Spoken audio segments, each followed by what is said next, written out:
Hey everyone! In this video, I'm going to show you how to connect Claude to HubSpot so you can pull live CRM data directly into your chats. Start by clicking your profile menu at the bottom left corner of the screen, and a menu opens with several account options including Settings, Preferences, and Sign Out. Click Settings to open the Settings dialog, which displays your account configuration options in a modal window. In the Settings window, click Connectors in the left sidebar to open the Connectors panel, where you'll see your currently installed integrations. Click the Add button at the top right of the connectors list, and a small drop-down menu appears with two options.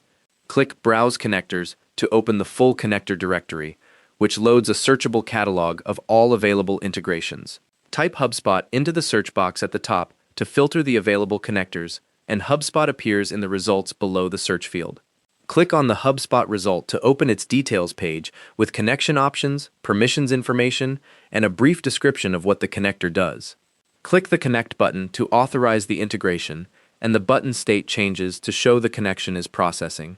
Once connected, you can ask Claude things like, "List my open deals in HubSpot," and it'll pull that data directly into the chat.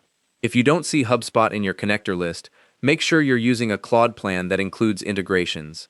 You can disconnect HubSpot anytime by going back to the Connectors panel and clicking the three dots next to it. And that's how to connect Claude to HubSpot. Thanks for watching, hope this helped.